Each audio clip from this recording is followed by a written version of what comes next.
Bismillahirrahmanirrahim. Assalamualaikum warahmatullahi wabarakatuh.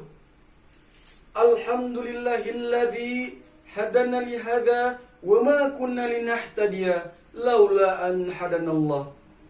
Ashhadu an la ilaha illallah wahdahu la syarika lah wa ashhadu anna Muhammadan abduhu wa rasuluh alladzi la nabiyya ba'da. Amma ba'du.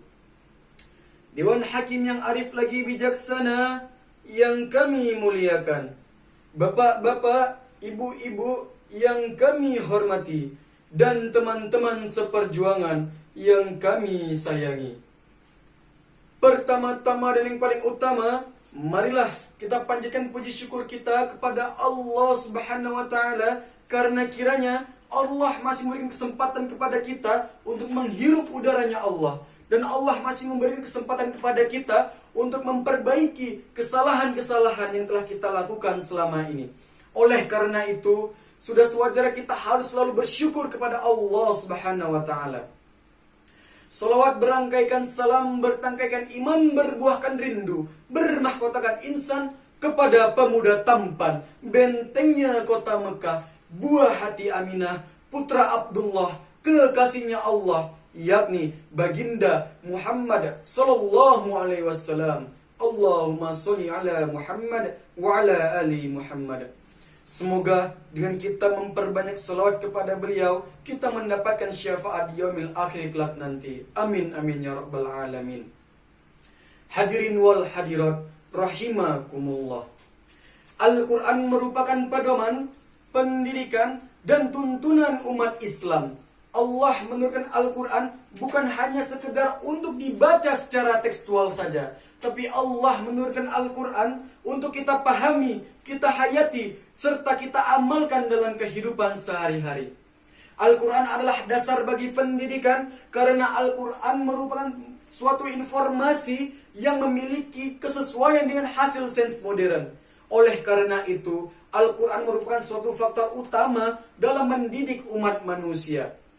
Pada saat sekarang ini, sama-sama kita ketahui, sama-sama kita lihat, dan sama-sama kita dengar, Al-Quran sudah jarang digunakan sebagai sumber pendidikan yang pertama karena adanya pendidikan barat. Pendidikan barat menitik beratkan pada aspek keterampilan saja, sehingga moralitas menjadi rendah yang mengakibatkan pelanggaran norma-norma serta menghilangkan tata krama. Indonesia adalah bangsa yang dulu dikenal dengan bangsa yang santun, penuh dengan keramahan, kejujuran, dan identik dengan budaya ketimuran.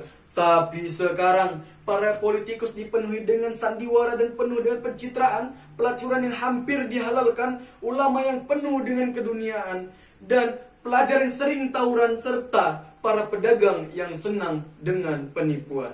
Mengapa hal tersebut bisa terjadi? Hal tersebut terjadi karena Al-Quran sudah tidak lagi menjadi sumber utama bagi pendidikan. Berbicara mengenai akhlak sebagai popular philosophy of morality seakan menjadi trending topik yang tak kunjung habis di kalangan akademisi, kalangan ilmuwan, kalangan ulama, maupun kalangan masyarakat secara luas. Mengapa demikian?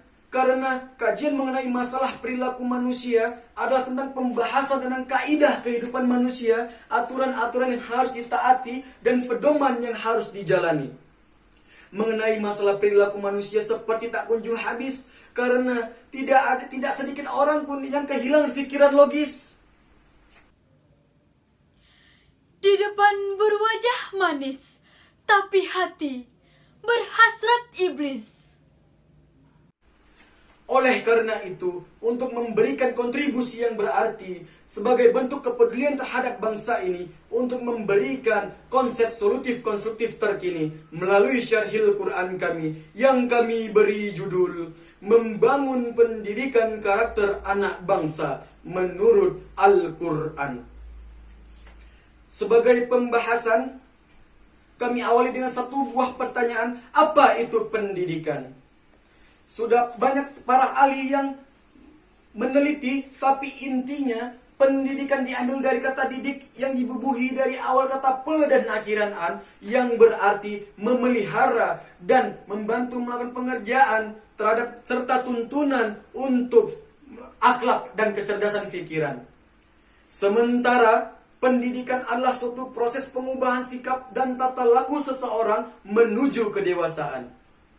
Sebagai landasan merujuk kepada firman Allah Subhanahu wa taala dalam surah At-Tahrim ayat 6 yang berbunyi, Bismillahirrahmanirrahim.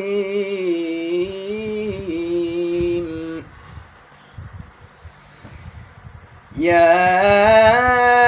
ayyuhalladzina amanu qu anfusakum wa ahlikum nara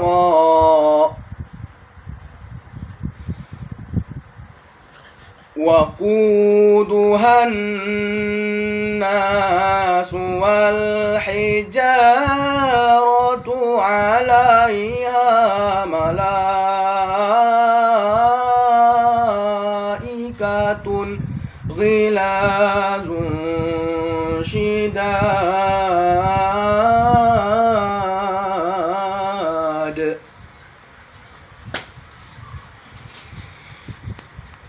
la ya'suna Allah ma amarahum wa ma yaf'aluna ma yu'marun.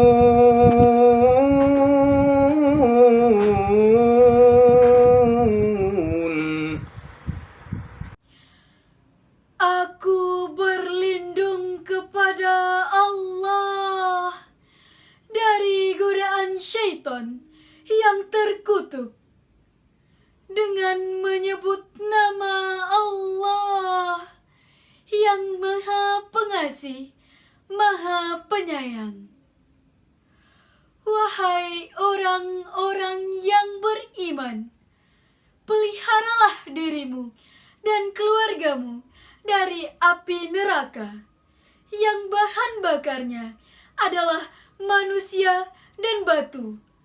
Penjaganya malaikat-malaikat yang kasar, yang keras, yang tidak mendurhakai perintah yang diperintahkan oleh Allah kepada mereka dan selalu mengerjakan apa yang diperintahkannya. Hadirin wal hadirat rahimakumullah. Dapat kita ketahui dari surah At-Tahrim ayat 6 adalah bahwasanya Allah menegaskan kepada setiap individu muslim untuk menjaga dirinya dan menjaga keluarganya. Terlebih pada aspek untuk pendidikan terhadap anak istri dan anak-anaknya. Seorang ayah yang mampu memberikan akulturasi agama kepada istri dan anaknya, seorang ibu yang mampu mendidik anak-anaknya. Hal yang terpenting dalam mendidik anak adalah mengenai pendidikan akhlak dan agama. Pendidikan karakter anak bangsa dilahirkan dari pendidikan karakter yang Qur'ani pula. Oleh sebab itu, negara harus memberikan ruang gerak yang luas kepada pendidikan agama, baik secara dalam undang-undang maupun dalam kurikulum nasional. Karena seperti yang kita ketahui, bahwasannya anak-anak didik di Indonesia lebih banyak masuk ke dalam pendidikan umum daripada pendidikan agama seperti madrasah maupun pesantren. Bapak, Ibu, marilah sama-sama kita renungi firman Allah Subhanahu wa taala dalam surah An-Nahl ayat 78 yang berbunyi, Bismillahirrahmanirrahim. Wallahu akhrajakum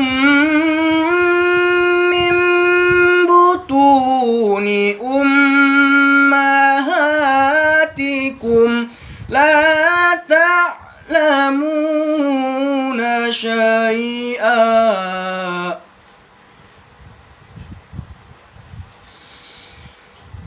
wa ja'ala lakumus sam'a wal الأبصار والأفئدة لعلكم تشكرون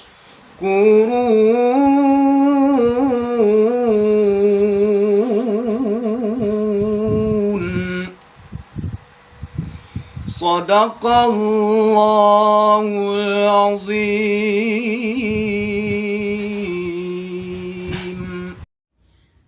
Dengan menyebut nama Allah yang Maha Pengasih, Maha Penyayang. Dan dikeluarkan kamu dari perut ibumu dalam keadaan tidak mengetahui sesuatu pun. Dan diberikan kepadamu pendengaran, penglihatan, dan hati agar kamu bersyukur. Hadirin wal hadirat rahimakumullah. Dalam surah An-Nahl ayat 78 dapat kita simpulkan bahwa orang tua berkewajiban tidak hanya untuk menumbuh kembangkan anak secara fisik saja, tapi orang tua memiliki kewajiban dalam hal pendidikan agama dan akhlak. Karena agama dan akhlak adalah modal dan pedoman dasar untuk si anak menjalani kehidupan sehari-hari. Maka dari itu, orang tua harus mengawasi, mengarahkan, dan membimbing anak mulai dari sejak dini sampai dia hingga menuju dewasa. Sebagai kesimpulan, pendidikan karakter anak bangsa harus dilakukan dari pendidikan yang Qur'ani pula. Pendidikan karakter Qur'ani akan menghasilkan anak-anak yang memiliki pribadi karakter Qur'ani pula. Bagaimana caranya? Caranya adalah mulai dari sejak dini, anak-anak harus diajarkan memahami Al-Quran. Diajarkan membaca, mengkaji, dan juga mengamalkan Al-Quran. Dengan membaca, mengkaji, dan mengamalkan Al-Quran, diharapkan anak-anak menjadi anak-anak yang berkepribadian seperti Rasulullah, yaitu pribadi Qur'ani. Dan anak-anak juga diharapkan menjadi anak-anak yang pribadi mulia semulia Al-Quran. Bapak, Ibu, mungkin hanya inilah yang dapat bisa kami sampaikan. Kurang dan lebih kami mohon maaf. Kepada Allah kami mohon ampun, dan kepada para hadirin kami mohon maaf. Wabillahi taufiq wal hidayah, waridha wal inayah. Wassalamualaikum warahmatullahi wabarakatuh.